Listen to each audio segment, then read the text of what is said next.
هكلمكم النهارده في فكره مشروع ممتازه جدا، وهي الصابون السائل. كذا حد دلوقتي هيقول لي ايه يا عم الحاج، ما الصابون السائل ده موجود في كل حاجه وده مرمي. بالنسبه للسيدات اللي في القرى وفي الارياف والكلام دوت، حضرتك ممكن تعملي فكره مشروع الصابون السائل اللي انت تعملي الخلطه بتاعته وتشتغل عليها. المشكله كلها في التوزيع، ازاي توزعي. لو عندك ابن ممكن هو اللي يوزع على محلات البقالة، يوزع على الكلام ده كله. بس المشكلة هنا مش في فكرة المشروع، لأن الصابون السائل ده ما ممكن يبقى موجود في البلد عندك، موجود وناس كتير قوي بتعمله، بس الفرق في الجودة.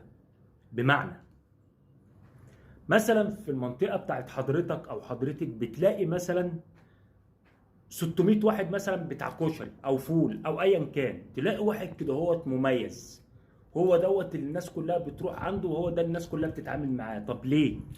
لان المنتج بتاعه كويس وجميل، او بالمعنى الاصح واخد حقه. كذلك حضرتك ممكن تعملي الفكره بتاعت الصابون دوت، بس يكون الخلطه بتاعته تكون مركزه شويه، على اساس اللي ياخد من حضرتك مره يدور عليكي عشان ياخد منك تاني. كمان في حاجه تانيه، ممكن تعملي بونص، اللي هو البونص زي بونص الشركات كده. لما تيجي شركه مثلا بتيجي تنزل منتج جديد بتدي بوانص وبتشجع الناس اللي تتعامل معاه. نفس القصه، انا مثلا هعمل كيس مثلا ب 10 جنيه وهدي عليه مثلا ربع كيس بونص، ده هديه مني ليك. ليه؟ عشان انت اتعاملت معايا. انا بقى كعميل او زبون لسه بتعامل معاكي اول مره، خدت فعلا منك، طمعت. ما بص، العميل طماع.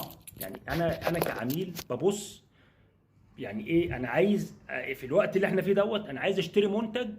المنتج دوت اولا يبقى رخيص ويبقى جودته عاليه.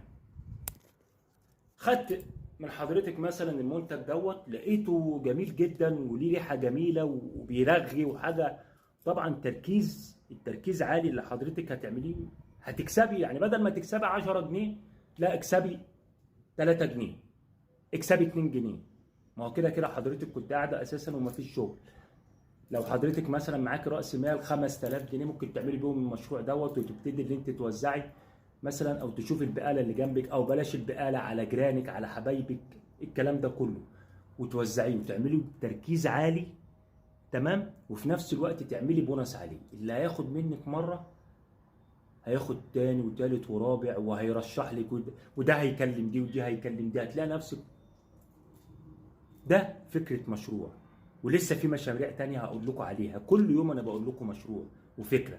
الفكرة دي ما عجبتكيش، في افكار تانية جاية احسن واعلى. تحياتي للجميع.